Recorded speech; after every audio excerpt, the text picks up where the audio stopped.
Sejak kecil, aku selalu suka menonton drama romantis. Dan aku selalu merasa iri dengan hubungan penuh cinta antara karakter utamanya.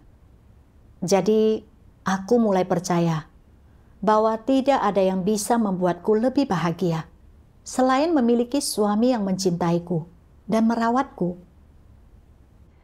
Saat berusia 17 tahun, aku bertemu dengan calon suamiku. Penampilannya sangat cocok dengan seleraku. Dia cukup polos, dan saat kami berinteraksi, kulihat dia cukup perhatian dan peduli padaku. Jadi, kami pun menikah begitu saja. Setelah menikah, suamiku tetap memperlakukanku dengan sangat baik dan sangat pengertian. Dia mengerjakan pekerjaan rumah dan membelikan apapun yang kuinginkan. Kadang, jika aku sedang merasa tidak senang, dia akan menghiburku dan bersikap toleran terhadap temperamen burukku. Aku merasa sangat beruntung memiliki suami yang peduli dan mencintaiku seperti dia. Jadi, aku pun bertekad untuk menghargai pernikahan kami.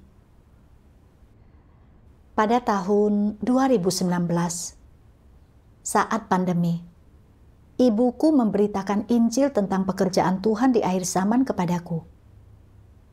Setelah itu, aku mulai melaksanakan dengan sebaik mungkin. Suamiku adalah seorang ateis, dan semua hal yang berhubungan dengan kepercayaan kepada Tuhan membuatnya sangat marah.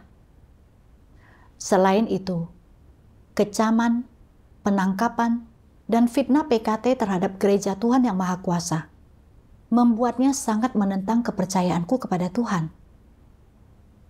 Suatu hari, saat saudara-saudari berkumpul di rumah kami, tiba-tiba suamiku pulang. Ketika melihat semua saudara-saudari di sana, dia menjadi sangat marah dan dengan kejam mengancam, "Kalau ini terjadi lagi, aku akan memanggil polisi." Setelah itu, dia membanting pintu dan pergi.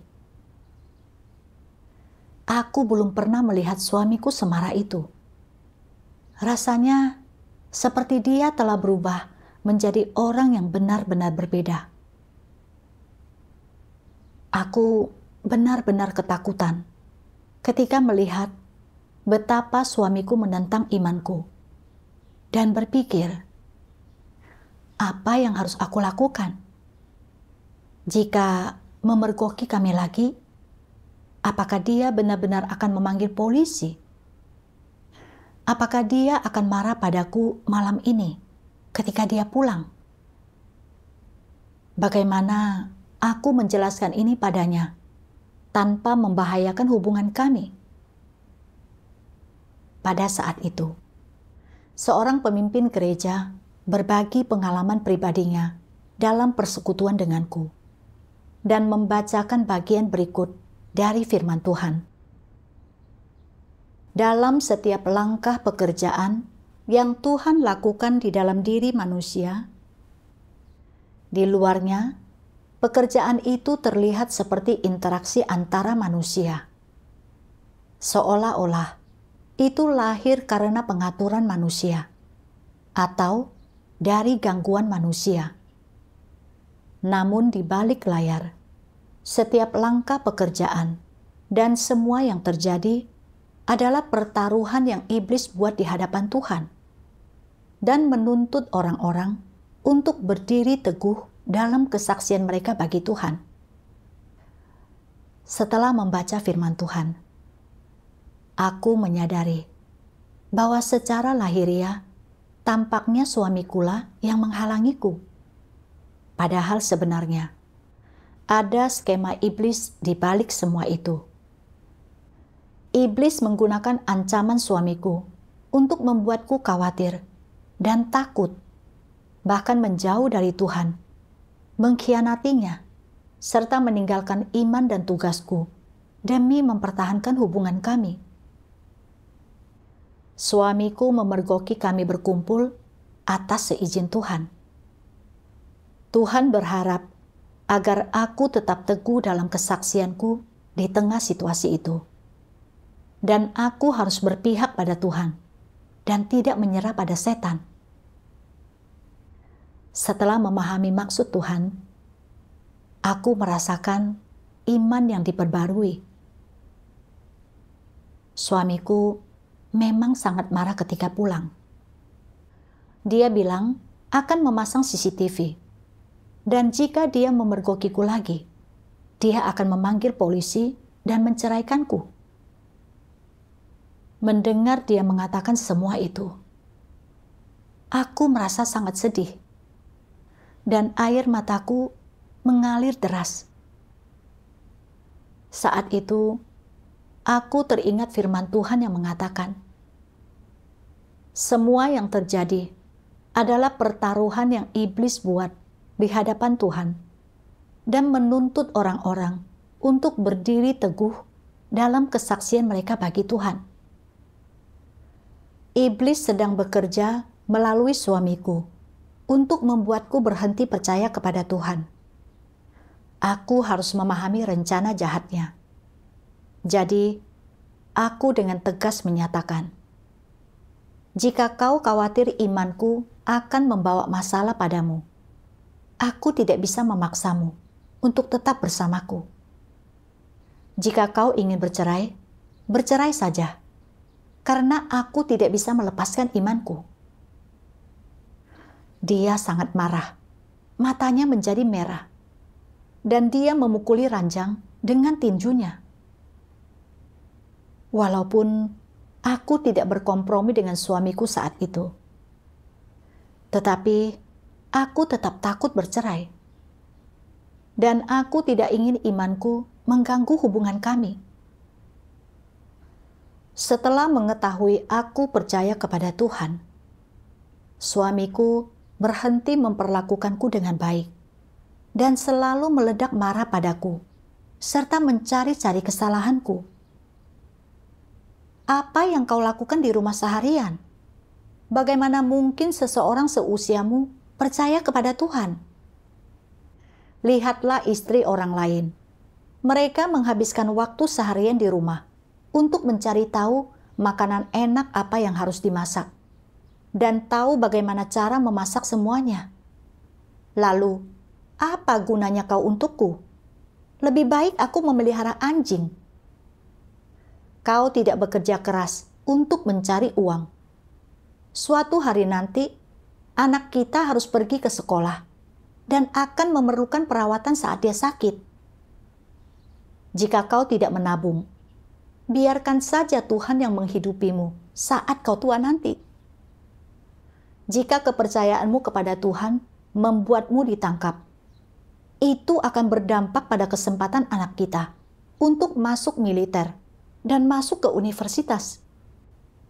Di Tiongkok, kau harus mendengarkan Partai Komunis. Yang lemah tidak bisa mengalahkan yang kuat. Aku merasa sangat dirugikan saat menghadapi perlakuan tidak adil dari suamiku.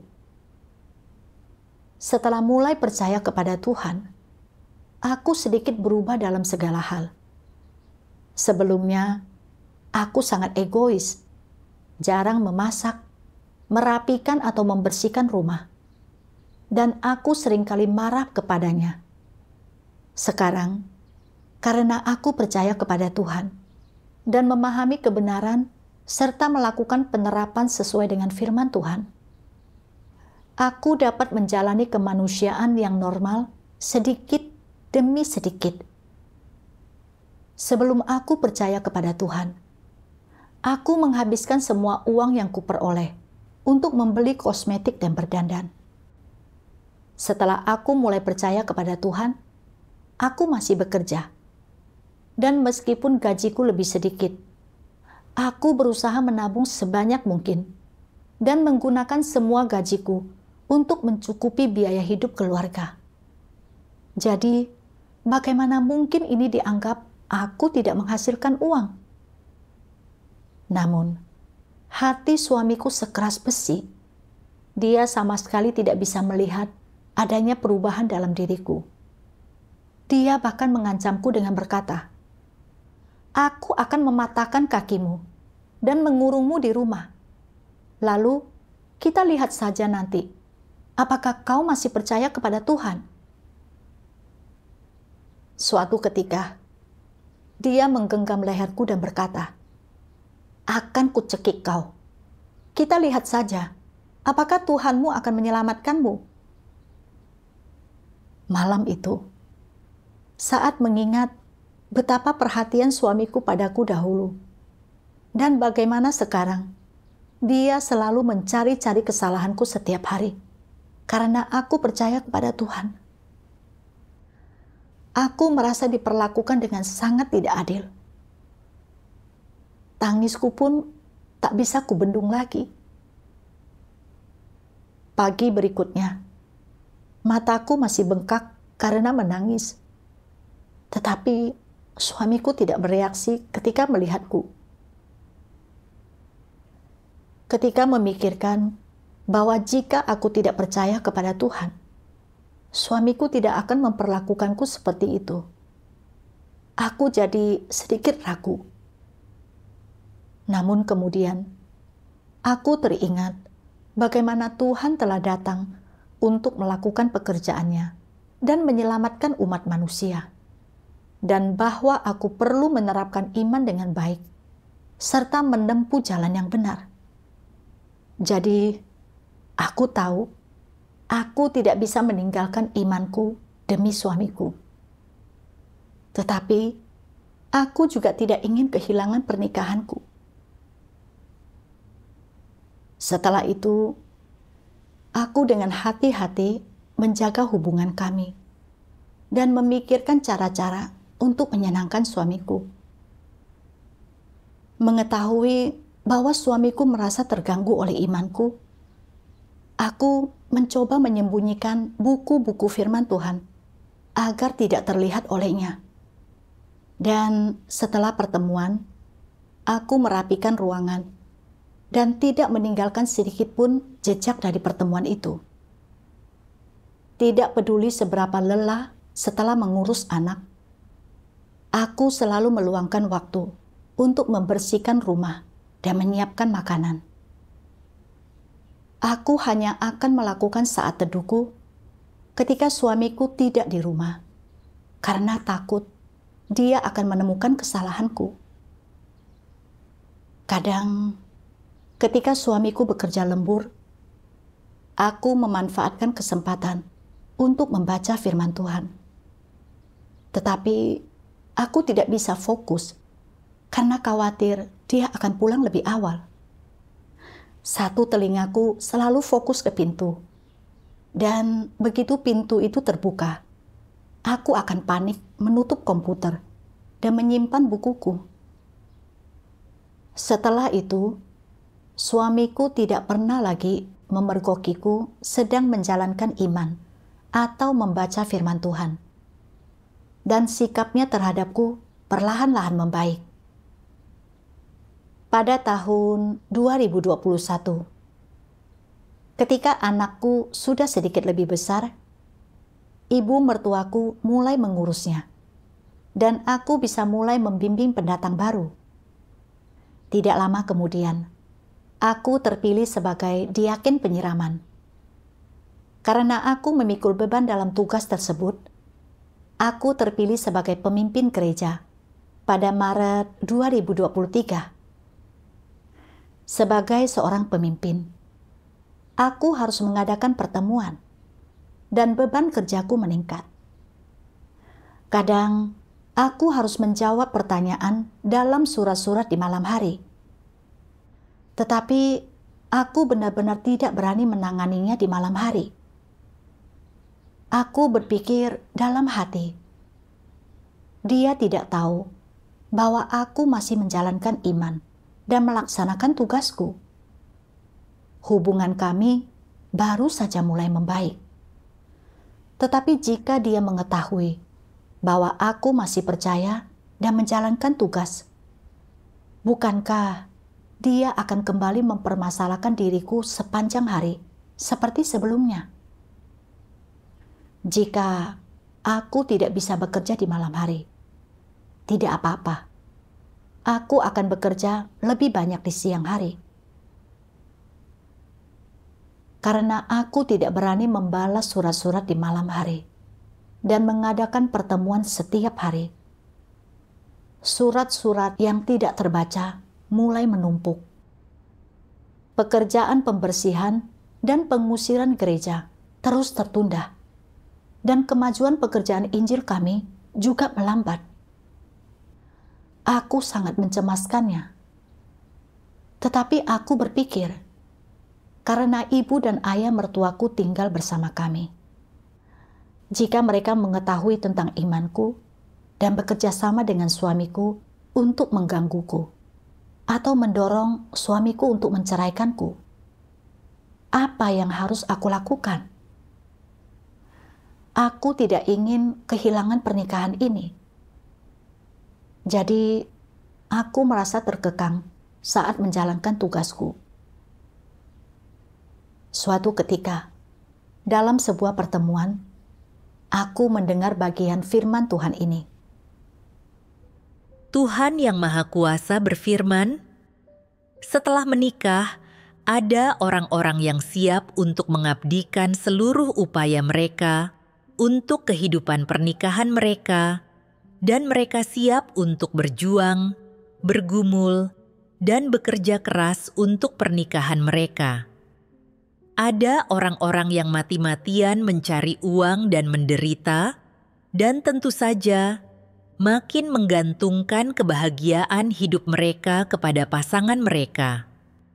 Mereka meyakini bahwa apakah mereka akan menjadi bahagia dan gembira atau tidak dalam hidup, bergantung pada seperti apa pasangan mereka, apakah mereka yang orang baik atau tidak, apakah kepribadian dan minat mereka cocok dengan dirinya atau tidak, apakah mereka adalah orang yang mampu menafkahi mereka dan mengurus keluarga atau tidak. Apakah mereka adalah orang yang dapat menjamin kebutuhan pokok mereka di masa depan dan menjadikan mereka keluarga yang bahagia, stabil, dan menyenangkan? Dan apakah mereka adalah orang yang dapat menghibur mereka atau tidak ketika mereka menghadapi penderitaan, kesengsaraan, kegagalan, atau kemunduran? Untuk membuktikan hal-hal ini, mereka memberikan perhatian khusus kepada pasangannya selama mereka hidup bersama. Dengan penuh hati-hati dan saksama, mereka mengamati dan mencatat pemikiran, pandangan, ucapan, dan perilaku pasangannya, setiap gerak-geriknya, serta segala kelebihan dan kekurangannya. Mereka mengingat secara mendetail segala pemikiran, pandangan, perkataan, dan perilaku yang diperlihatkan pasangannya dalam hidup, sehingga mereka dapat memahami pasangan mereka dengan lebih baik. Demikian juga halnya, mereka berharap untuk dapat dipahami oleh pasangan mereka dengan lebih baik. Mereka membiarkan pasangan mereka masuk ke dalam hati mereka, dan mereka membiarkan diri mereka masuk ke dalam hati pasangannya, agar mereka dapat lebih membatasi satu sama lain, atau agar mereka dapat menjadi orang pertama yang tampil di hadapan pasangan mereka setiap kali sesuatu terjadi, orang pertama yang membantunya, orang pertama yang berdiri dan mendukungnya, menyemangatinya, dan menjadi pendukungnya yang kuat. Dalam kondisi hidup seperti ini, suami dan istri jarang berusaha untuk mengenali orang seperti apakah pasangannya, hidup sepenuhnya dengan perasaannya terhadap pasangannya, dan menggunakan perasaannya untuk merawat pasangannya, menoleransi, menangani semua kesalahan, kekurangan, dan pengejarannya, bahkan sampai pada titik siap mematuhi semua perintahnya. Sebagai contoh, sang suami berkata, "Pertemuanmu terlalu lama." Pergi saja setengah jam lalu pulang." Istrinya menjawab, "Akan kuusahakan sebaik mungkin." Benar saja, lain kali saat dia pergi ke sebuah pertemuan, dia hanya tinggal selama setengah jam, lalu pulang ke rumah, dan sekarang suaminya berkata, "Nah, itu yang kusuka. Lain kali, pergi saja dan perlihatkan wajahmu, lalu pulang." Dia berkata, "Oh, jadi sebesar itulah kau sangat merindukanku. Baiklah kalau begitu, akan kuusahakan sebaik mungkin." Benar saja, dia tidak mengecewakan suaminya saat lain kali dia pergi ke sebuah pertemuan dan pulang ke rumah setelah sekitar 10 menit. Suaminya sangat senang dan gembira, lalu berkata, "Itu lebih baik." Jika suaminya ingin dia pergi ke timur, dia tidak berani pergi ke barat. Jika suaminya ingin dia tertawa, dia tidak berani menangis. Suaminya melihatnya membaca firman Tuhan dan mendengarkan lagu pujian, sehingga dia membencinya serta merasa jijik, lalu berkata, "Apa gunanya membaca firman itu dan menyanyikan lagu-lagu itu sepanjang waktu? Bisakah kau tidak membaca firman itu atau menyanyikan lagu-lagu itu saat aku sedang di rumah?" Dia menjawab, "Baiklah, aku tidak akan membacanya lagi." Dia tidak berani lagi membaca firman Tuhan atau mendengarkan lagu pujian.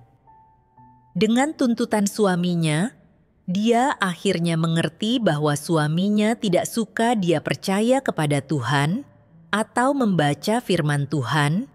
Jadi dia menemani suaminya ketika dia sedang berada di rumah, menonton TV bersama, makan, mengobrol, dan bahkan mendengarkan dia melampiaskan keluh kesahnya. Dia akan melakukan apapun untuk suaminya, asalkan itu membuat suaminya bahagia. Dia menganggap bahwa ini adalah tanggung jawab yang harus dipenuhi oleh pasangan. Jadi, kapan dia membaca firman Tuhan? Dia menunggu suaminya keluar, lalu mengunci pintu dan buru-buru mulai membaca. Ketika dia mendengar seseorang di depan pintu, dia segera menyimpan buku itu dan sangat ketakutan sehingga dia tidak berani lagi membacanya. Dan ketika dia membuka pintu, dia melihat bahwa bukan suaminya yang pulang. Dia salah sangka, jadi dia terus membaca. Saat dia terus membaca, dia merasa gelisah, dia merasa gugup dan takut, berpikir, bagaimana jika dia benar-benar pulang? Sebaiknya aku tidak membaca lagi untuk saat ini. Aku akan meneleponnya dan menanyakan di mana dia berada dan kapan dia akan pulang. Jadi, dia menelepon suaminya dan suaminya berkata, "Aku agak sibuk hari ini, jadi mungkin baru pulang pukul 3 atau 4 sore. Ini menenangkan dirinya, tetapi bisakah pikirannya tetap tenang sehingga dia bisa membaca firman Tuhan? Tidak bisa. Pikirannya terganggu. Dia bergegas ke hadapan Tuhan untuk berdoa, dan apa yang dia katakan? Apakah dia mengatakan kepercayaannya kepada Tuhan kurang iman, bahwa dia takut pada suaminya, dan tidak mampu menenangkan pikirannya untuk membaca firman Tuhan? Dia merasa dia tidak boleh mengatakan hal-hal ini, jadi tidak ada apapun yang bisa dia katakan kepada Tuhan. Namun, kemudian dia memejamkan matanya dan menggenggam kedua tangannya. Dia menjadi tenang dan tidak merasa terlalu bingung, jadi dia membaca firman Tuhan, tetapi dia tidak memahami firman yang dibacanya. Dia berpikir, "Sampai di mana aku membaca? Apa yang kupahami dalam perenunganku?" Pikiranku benar-benar kacau. Makin dia memikirkannya, makin dia merasa jengkel dan gelisah. Aku tidak mau membaca hari ini.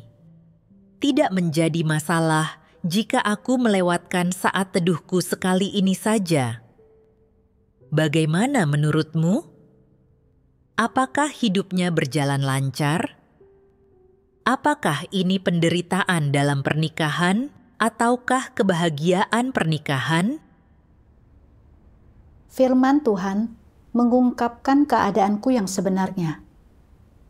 Sangatlah wajar dan dibenarkan bagi orang-orang untuk menjalankan iman dan melaksanakan tugas mereka.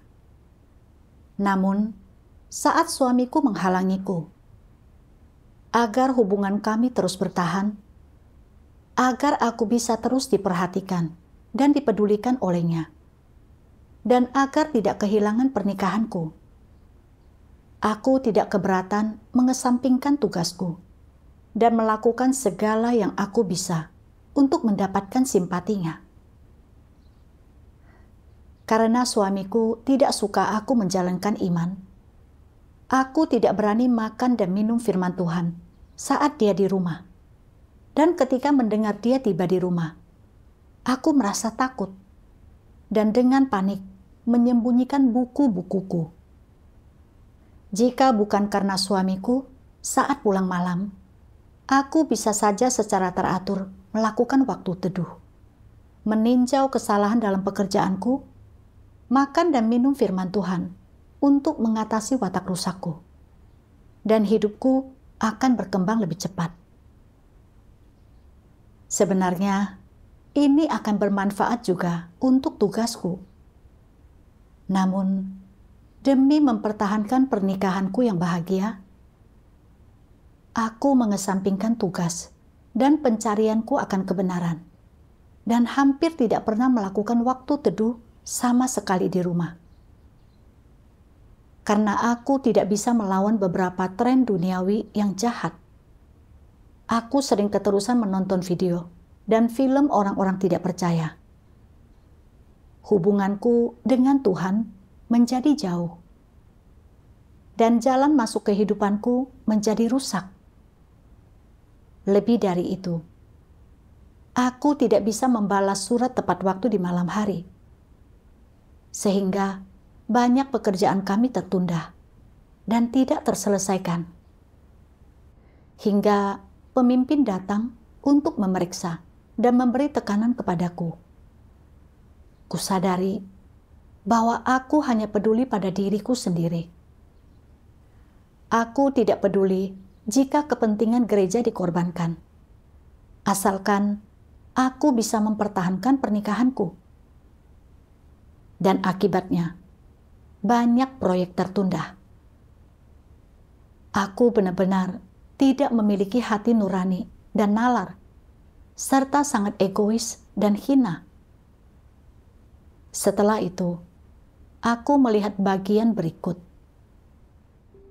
Tuhan Yang Maha Kuasa berfirman, "Tuhan telah menetapkan pernikahan untukmu hanya agar engkau dapat belajar memenuhi tanggung jawabmu, belajar hidup dengan damai bersama orang lain, dan turut berbagi kehidupan bersama, dan mengalami seperti apa hidup bersama pasanganmu, dan belajar bagaimana menangani semua hal yang kau hadapi bersama-sama, membuat hidupmu lebih kaya dan berbeda. Namun, Dia tidak menjerumuskanmu ke dalam pernikahan dan, tentu saja, Dia tidak menjerumuskanmu kepada pasanganmu untuk dijadikan budaknya. Engkau bukanlah budak pasanganmu, dan pasanganmu juga bukan tuanmu. Engkau semua setara. Engkau hanya memiliki tanggung jawab sebagai istri atau suami terhadap pasanganmu, dan jika engkau memenuhi tanggung jawab ini, Tuhan akan menganggapmu sebagai istri atau suami yang memuaskan. tidak ada apapun yang dimiliki pasanganmu yang tidak kau miliki, dan engkau tidak lebih buruk daripada pasanganmu. Jika engkau percaya kepada Tuhan dan mengejar kebenaran, mampu melaksanakan tugasmu, sering menghadiri pertemuan, mendoa bacakan firman Tuhan, dan datang ke hadapan Tuhan, maka inilah hal-hal yang Tuhan terima, dan itulah yang seharusnya dilakukan oleh makhluk ciptaan dan kehidupan normal yang seharusnya dijalani makhluk ciptaan. Itu bukanlah hal yang memalukan, dan engkau juga tidak boleh merasa berutang apapun kepada pasanganmu karena engkau menjalani kehidupan seperti ini. Engkau tidak berutang apapun kepadanya. Dalam hubungan jasmaniah, selain orang tuamu, yang paling dekat denganmu di dunia ini adalah pasanganmu.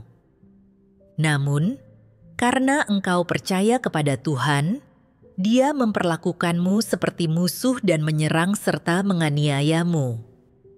Dia tidak mau mengizinkanmu untuk menghadiri pertemuan. Jika dia mendengar gosip, dia pulang ke rumah untuk memarahi dan menganiayamu. Meskipun engkau sedang berdoa atau membaca firman Tuhan di rumah dan sama sekali tidak memengaruhi kehidupan normalnya, dia akan tetap memarahi dan menentangmu dan bahkan memukulimu. Katakan kepadaku, orang macam apa ini?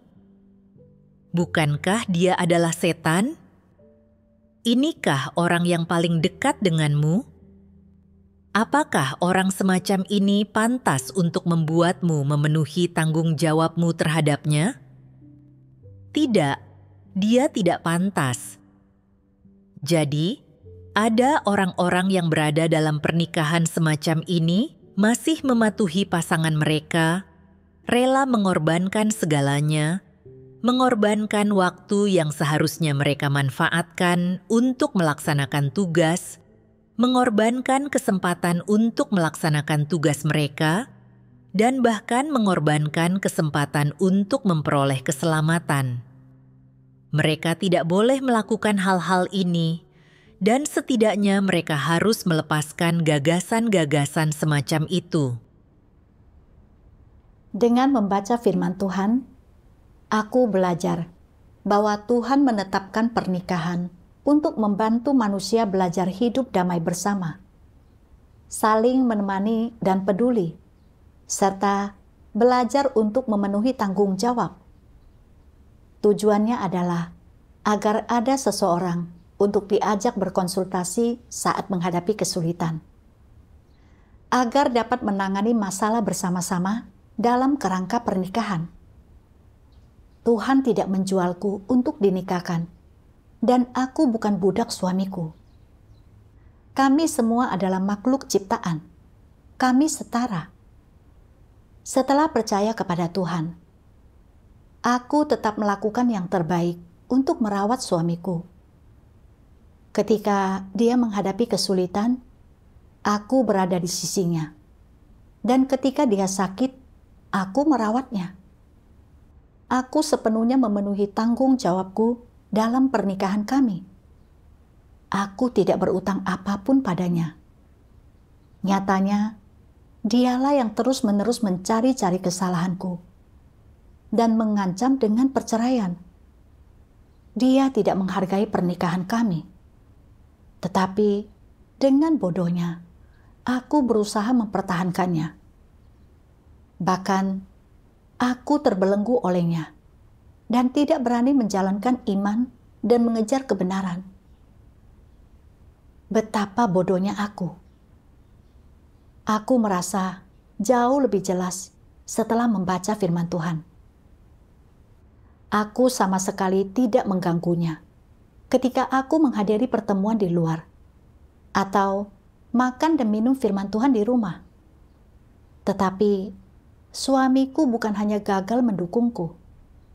Dia bahkan terus-menerus menekanku dan menghalangiku, mengancam akan menceraikanku dan menelepon polisi.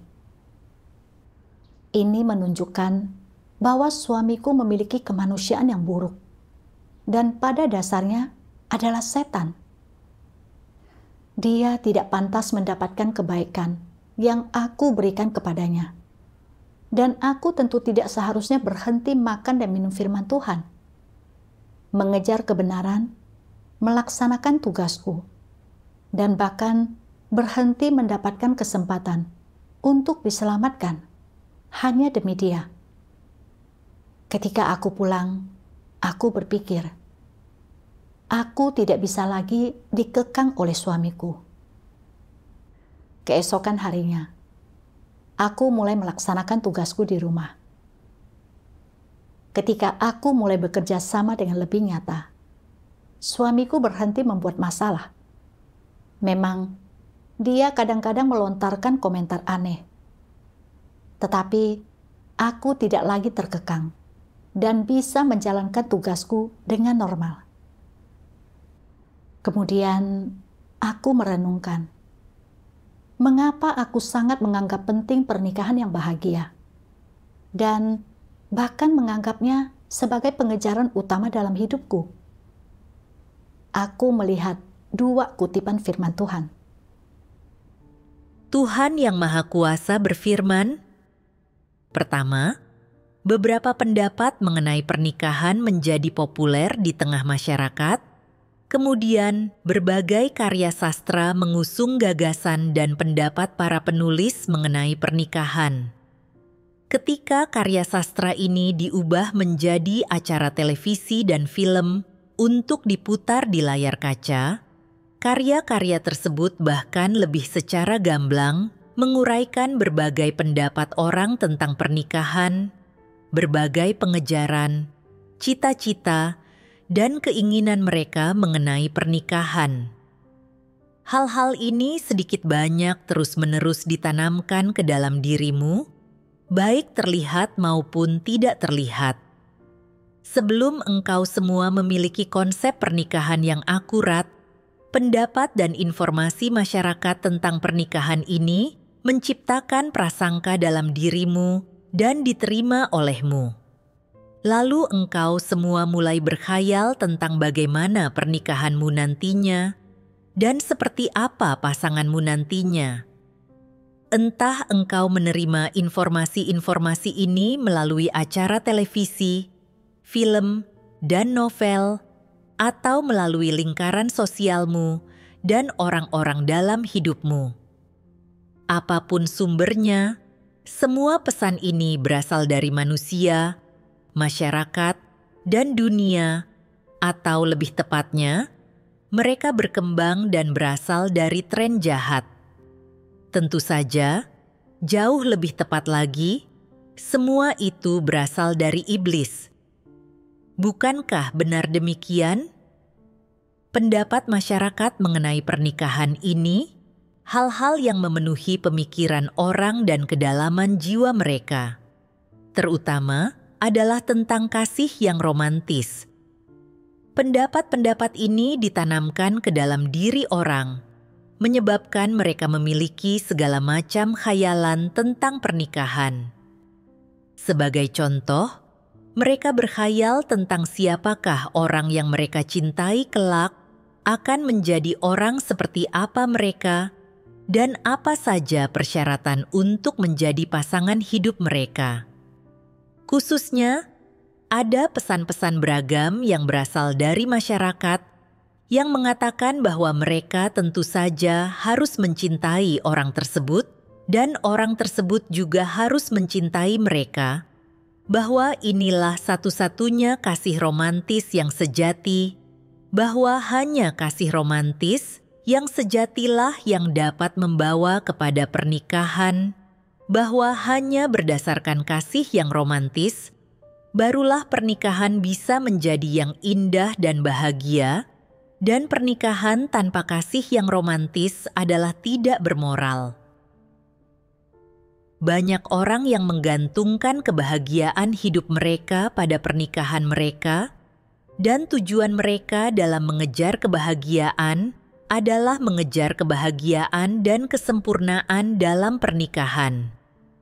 Mereka menganggap bahwa jika pernikahan mereka adalah pernikahan yang bahagia dan mereka bahagia dengan pasangannya, maka mereka akan memiliki kehidupan yang bahagia, sehingga mereka menganggap kebahagiaan pernikahan mereka sebagai misi seumur hidup yang harus dicapai melalui upaya yang tiada henti. Oleh karena itu, ketika rumah Tuhan mengharuskan mereka yang mengejar kebahagiaan pernikahan di atas segalanya untuk meninggalkan rumah mereka dan pergi ke tempat yang jauh untuk memberitakan Injil dan melaksanakan tugasnya, mereka seringkali merasa frustrasi, tak berdaya, dan bahkan tidak nyaman dengan kenyataan bahwa mereka mungkin akan segera kehilangan kebahagiaan pernikahan mereka. Ada orang-orang yang meninggalkan atau tidak mau melaksanakan tugasnya demi mempertahankan kebahagiaan pernikahannya, dan bahkan ada orang-orang yang menolak pengaturan penting dari rumah Tuhan. Ada juga orang-orang yang, untuk mempertahankan kebahagiaan pernikahan mereka, seringkali berusaha mengetahui perasaan pasangan mereka. Jika pasangan mereka merasa sedikit tidak puas, atau bahkan memperlihatkan sedikit ketidaksenangan, atau ketidakpuasan terhadap kepercayaan mereka kepada Tuhan, terhadap jalan kepercayaan kepada Tuhan yang telah mereka tempuh, dan terhadap pelaksanaan tugas mereka, mereka segera berbalik dan berkompromi. Untuk mempertahankan kebahagiaan pernikahan, mereka seringkali berkompromi dengan pasangan mereka, sekalipun itu berarti melepaskan kesempatan untuk melaksanakan tugas mereka dan mengorbankan waktu untuk pertemuan, membaca firman Tuhan, dan bersaat teduh untuk memperlihatkan kepada pasangannya bahwa mereka berada di rumah untuk menjaga agar pasangannya tidak merasa sendirian dan kesepian, dan untuk membuat pasangannya merasakan kasihnya.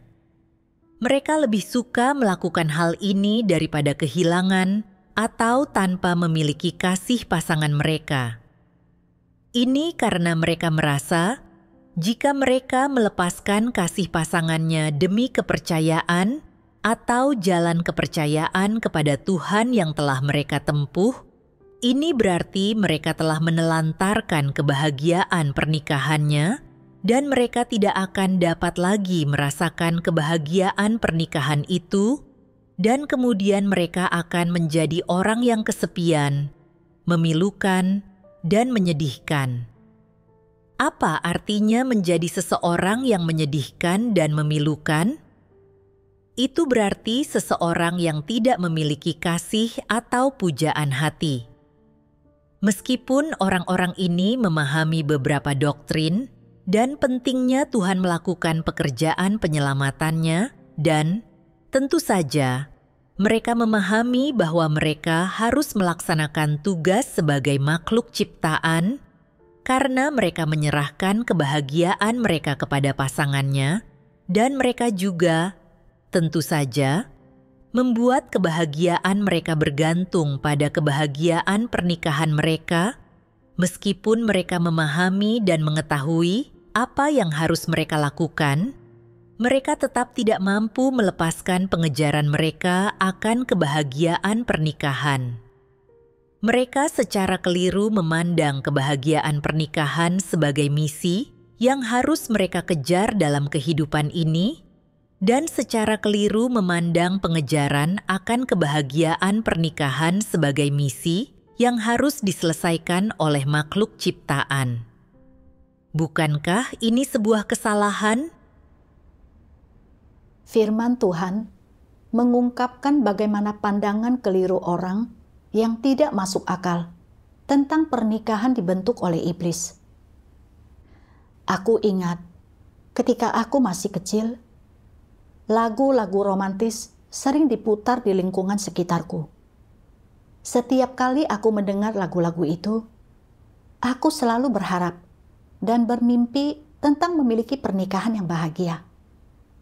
Gagasan dan pandangan seperti hingga maut memisahkan kita dan bergandengan tangan dan menjadi tua bersama. Secara bertahap ditanamkan dalam sistem kepercayaanku.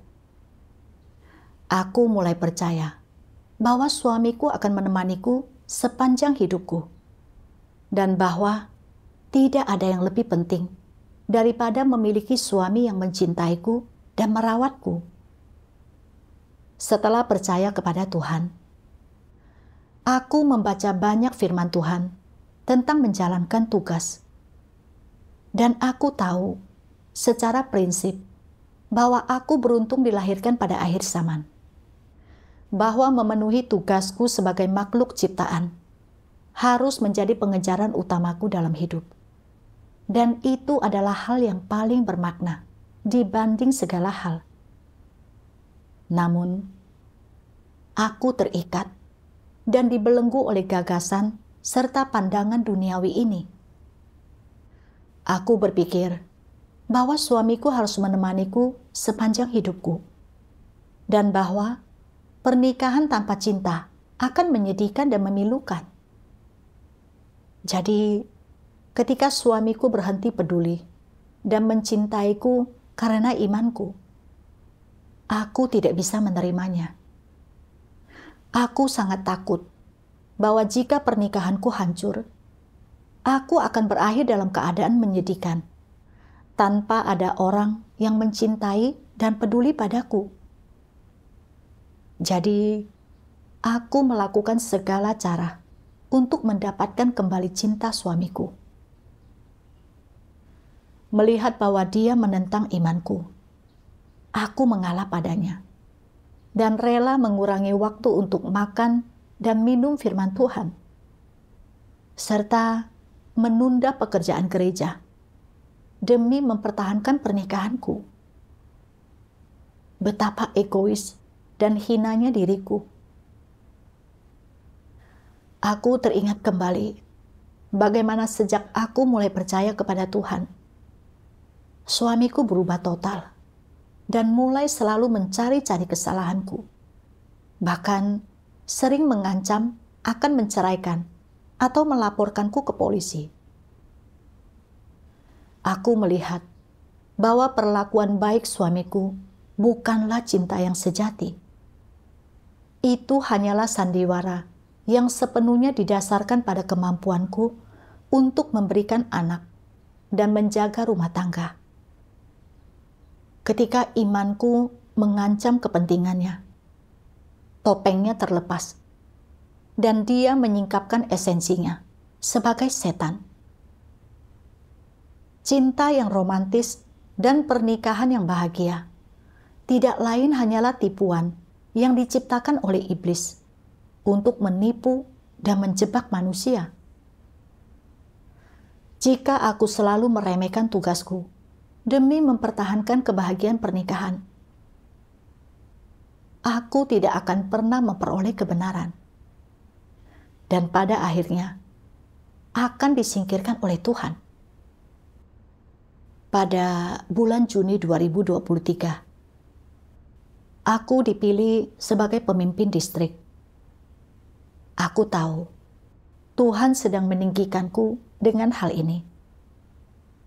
Tetapi setelah sebulan menjalankan tugas, aku menyadari bahwa ada orang mencurigakan yang sering mengikutiku.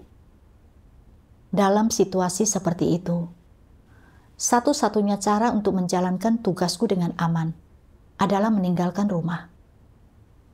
Namun aku tahu bahwa jika aku meninggalkan rumah, suamiku mungkin akan menceraikanku. Jadi, aku pun tenggelam dalam kekhawatiran dan kebimbangan. Dengan melakukan pencarian, aku menemukan 2 bagian firman Tuhan ini. Tuhan yang Maha Kuasa berfirman, "Peran apapun yang kau miliki dalam keluarga atau di tengah masyarakat, entah sebagai istri, suami, anak, orang tua, karyawan, atau apapun juga. Dan apakah peranmu dalam kehidupan pernikahan adalah peran yang penting atau tidak? engkau hanya memiliki satu identitas di hadapan Tuhan, yaitu sebagai makhluk ciptaan. Engkau tidak memiliki identitas kedua di hadapan Tuhan. Oleh karena itu, ketika rumah Tuhan memanggilmu, itulah saatnya engkau harus memenuhi misimu. Dengan kata lain, sebagai makhluk ciptaan, engkau harus memenuhi misimu bukan hanya ketika syarat untuk mempertahankan kebahagiaan pernikahan dan keutuhan pernikahanmu terpenuhi, melainkan juga selama engkau adalah makhluk ciptaan, maka misi yang Tuhan berikan dan percayakan kepadamu harus dipenuhi tanpa syarat. Apapun keadaannya, engkau selalu berkewajiban untuk memprioritaskan misi yang dipercayakan Tuhan kepadamu. Sedangkan misi dan tanggung jawab yang diberikan kepadamu melalui pernikahan berada di urutan kedua. Misi yang harus kau penuhi sebagai makhluk ciptaan yang telah Tuhan berikan kepadamu harus selalu menjadi prioritas utamamu dalam kondisi dan keadaan apapun. Oleh karena itu, sebesar apapun keinginanmu untuk mempertahankan kebahagiaan pernikahanmu, atau seperti apapun keadaan pernikahanmu, atau sebesar apapun harga yang dibayar pasanganmu untuk pernikahanmu, semua itu bukanlah alasan untuk menolak misi yang telah Tuhan percayakan kepadamu. Jika pengejaranmu akan kebahagiaan pernikahan memengaruhi, menghambat, atau bahkan merusak pelaksanaan tugasmu sebagai makhluk ciptaan, engkau tidak hanya harus meninggalkan pengejaranmu akan kebahagiaan pernikahan, tetapi juga meninggalkan seluruh pernikahanmu. Apa tujuan akhir dan makna mempersekutukan hal-hal ini? Tujuan akhir dan maknanya adalah agar kebahagiaan pernikahan tidak menghalangi langkahmu, mengikat tanganmu, membutakan matamu, mengganggu pandanganmu, mengacaukan dan menyibukkan pikiranmu. Agar pengejaran akan kebahagiaan pernikahan tidak memenuhi jalan hidupmu dan mengisi hidupmu, dan supaya engkau memperlakukan tanggung jawab dan kewajiban yang harus kau penuhi dalam pernikahan dengan benar dan membuat pilihan yang benar dalam hal tanggung jawab dan kewajiban yang harus kau penuhi. Cara yang lebih baik untuk melakukan penerapan adalah dengan mencurahkan lebih banyak waktu dan tenaga pada tugasmu, melaksanakan tugas yang harus kau laksanakan, dan menyelesaikan misi yang Tuhan percayakan kepadamu. Jangan pernah kau lupakan bahwa engkau adalah makhluk ciptaan, bahwa Tuhanlah yang telah menuntunmu menjalani hidup hingga saat ini, bahwa Tuhanlah yang telah memberikan pernikahan kepadamu, yang telah memberimu keluarga, dan bahwa Tuhanlah yang telah memberimu tanggung jawab yang harus kau penuhi dalam kerangka pernikahan, dan bahwa bukan engkau yang memilih pernikahan, bukan berarti engkau bisa tiba-tiba menikah, atau bahwa engkau mampu mempertahankan kebahagiaan pernikahanmu dengan mengandalkan kemampuan dan kekuatanmu sendiri. Melalui membaca firman Tuhan, aku menyadari bahwa meskipun dalam rumah tanggaku, aku adalah seorang istri dan ibu, aku juga adalah makhluk ciptaan, diciptakan oleh Tuhan, dan ketika diberikan sebuah tugas, aku harus menerimanya tanpa syarat dan menjadikannya prioritas utamaku. Memenuhi tugasku sebagai makhluk ciptaan adalah satu-satunya misiku dalam hidup. Tuhan memberiku kehidupan.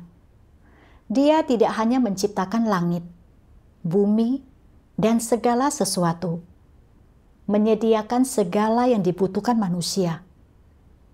Dia juga mengungkapkan semua kebenaran untuk menyelamatkan umat manusia, mengajarkan kita bagaimana bersikap, bagaimana menghindari dampak dari kerusakan iblis, dan bagaimana hidup seperti manusia yang sejati. Jika aku menolak kewajibanku demi mempertahankan pernikahanku, ini akan sangat tidak dapat diterima dan tidak masuk akal. Jika itu tidak menghambat kewajiban sebagai makhluk ciptaan, aku bisa memenuhi tanggung jawabku di bawah kerangka pernikahan. Tetapi, karena pengejaranku akan pernikahan yang bahagia memengaruhi tugasku, aku harus mengesampingkan pernikahanku, mengerahkan lebih banyak energi dan waktu untuk menjalankan tugasku sebagai makhluk ciptaan, dan tidak lagi dihambat oleh pernikahanku.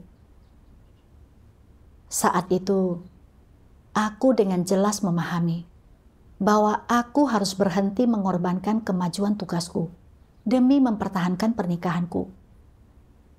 Jadi, aku memutuskan untuk meninggalkan rumah demi menjalankan tugasku.